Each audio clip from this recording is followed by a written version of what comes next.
말씀과 함께하는 따뜻한 오늘 큐티온. 너희가 성경에서 영생을 얻는 줄 생각하고 성경을 연구하거니와 이 성경이 곧 내게 대하여 증언하는 것이니라. 그러나 너희가 영생을 얻기 위하여 내게 오기를 원하지 아니하는도다. 나는 사람에게서 영광을 취하지 아니하노라. 다만 하나님을 사랑하는 것이 너희 속에 없음을 알았노라.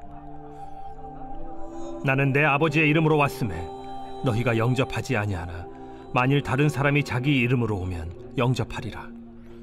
너희가 서로 영광을 취하고 유일하신 하나님께로부터 오는 영광은 구하지 아니하니 어찌 나를 믿을 수 있느냐?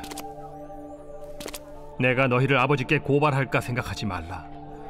너희를 고발하는 이가 있으니 곧 너희가 바라는 자 모세니라. 모세를 믿었더라면 또 나를 믿었으리니 이는 그가 내게 대하여 기록하였음이라. 그러나 그의 글도 믿지 아니하거든 어찌 내 말을 믿겠느냐? 1월 18일의 큐티온을 기도로 시작하겠습니다. 사랑과 은혜의 아버지 하나님 감사합니다. 오늘도 말씀 앞으로 나아갑니다.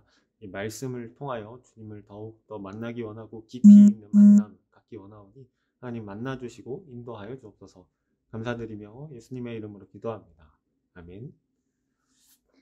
39절에 보면 유대인들이 부지런히 성경을 읽고 연구한 목적과 성경의 중심이 누구인가에 대한 이야기가 나옵니다.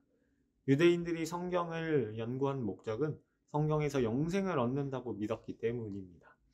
연구했다라는 말은 날마다 계속해서 성경을 자세하게 살폈다는 것을 나타냅니다. 그럼에도 그들은 자기가 읽은 그 말씀을 이해하는 빛이 없어서, 성령의 조명하심이 없어서, 성령의 인도하심이 없어서 성경의 중심이신 그리스도를 배척하고 말았습니다. 45절에 보면 예수님께서는 내가 너희를 아버지께 고발할까 생각하지 말라. 너희를 고발하는 이가 있으니 곧 너희의 바라는 자 모세니라. 이렇게 말씀하십니다. 유대인들은 자신들이 모세의 율법을 가지고 있다는 사실에 대해 대단한 자부심과 자긍심을 가지고 있었습니다. 하나님께서 주신 율법은 오직 유대인들만이 가졌던 것으로 분명히 자랑할 만한 것이고 특혜 중에 특혜였습니다. 선민이라고 하나님께서 불러주셨죠. 거룩한 백성이라고요. 그들은 이 율법을 통해 하나님을 알게 되었고 하나님을 예배할 수 있었습니다. 그런데 문제는 이 율법을 통해 구원을 얻을 수 있다고 생각했을 뿐만 아니라 율법의 완성자이신 예수 그리스도를 배척했다라는 것입니다. 사실 율법은 유대인들이 생각했던 것처럼 인간의 구원을 위해 주신 것이 아니었습니다. 그것은 이 율법은 이 죄를 깨닫게 하고 인간의 의로는, 인간의 행위로는 구원을 얻을 수 없음을 인식하게 하여 사람들이 이제 예수 그리스도께로 나아가기 위한 것임을 이었습니다. 그런데 유대인들은 이에 대해 알지 못하고 자신들의 율법으로 구원 얻을 것처럼 오해하여 예수님께서 오셨음에도 불구하고 예수님을 배척하는 오를 범하고 맙니다. 이에 예수님께서는 본문에서 유대인들이 그토록 신뢰하고 구원의 방편으로 생각한 그 율법이 도리어 그들을 고소하게 될 것이다, 이렇게 말씀하십니다.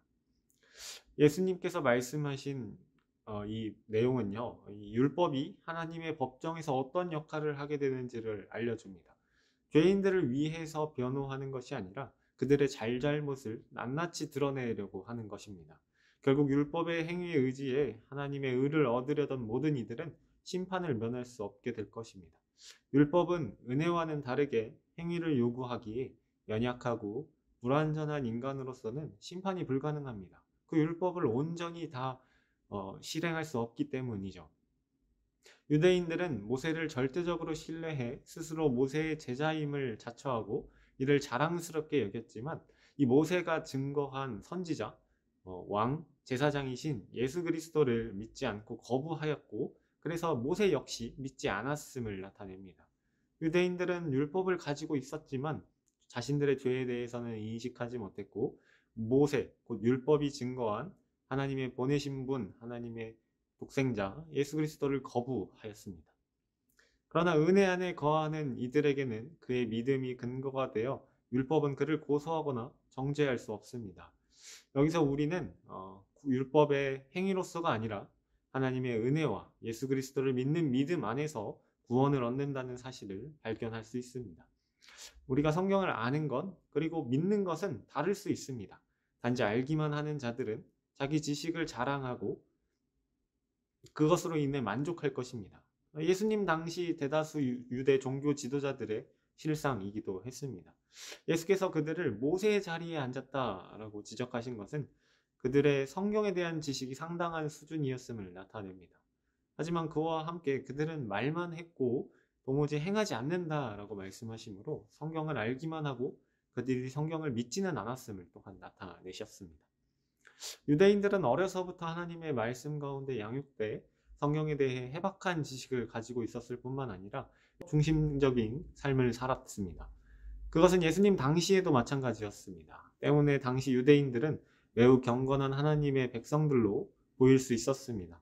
하지만 그들은 성경을 지식적으로만 알 뿐 믿지 않았으며 예수 그리스도를 믿고 따르지 않으므로 그들의 불신앙을 드러내고 나타낼 뿐이었습니다.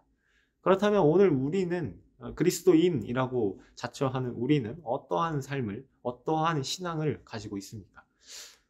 오늘 우리도 당시 유대인들이 빠졌던 함정에 빠질 수 있습니다. 나는 기도 잘하고 있는데, 나는 말씀 묵상 잘하고 있는데, 예배도 잘 드리고 봉사도 하고 있는데 이렇게 주장할지도 모르겠습니다. 그러나 하나님의 뜻대로 하는 것들이 아니라 내 만족과 유익을 위한 것들이었다면, 죄책감을 덜고자 혹은 자랑하고자 하는 행위였다면 성령의 열매를 맺지 못하는 삶은 아니었을까 되돌아봐야 합니다. 과연 내가 주님의 뜻 가운데 서 있는가 살펴보아야 합니다. 주님께서 내 편인가 묻기 전에 나는 주님의 편인가 살펴보아야 합니다.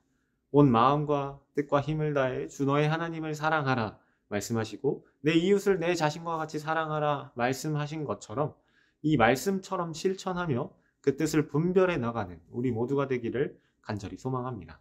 오늘의 묵상 질문입니다.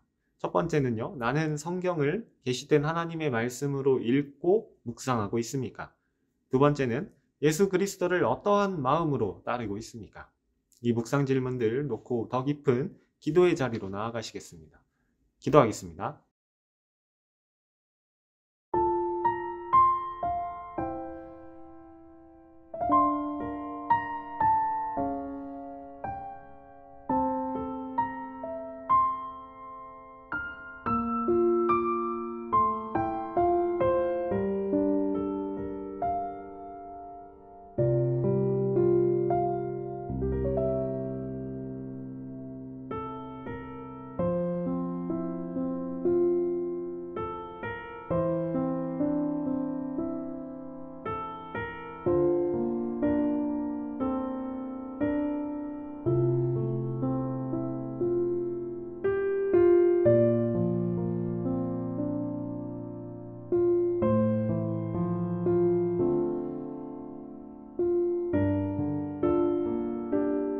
사랑과 은혜의 아버지 하나님 감사합니다. 이 말씀 묵상이 철저히 예수 그리스도 중심이기를 원합니다. 내 뜻과 내 생각 내려놓고 오직 하나님의 뜻과 섭리 가운데 서서 예수 그리스도를 바라보며 예수 그리스도를 따라가는 삶을 살 수 있도록 인도하여 주옵소서. 오직 내 삶의 중심이 예수 그리스도께서 돼 주셔서 내 삶을 인도하여 주옵소서. 감사드리며 예수님의 이름으로 기도합니다. 아멘.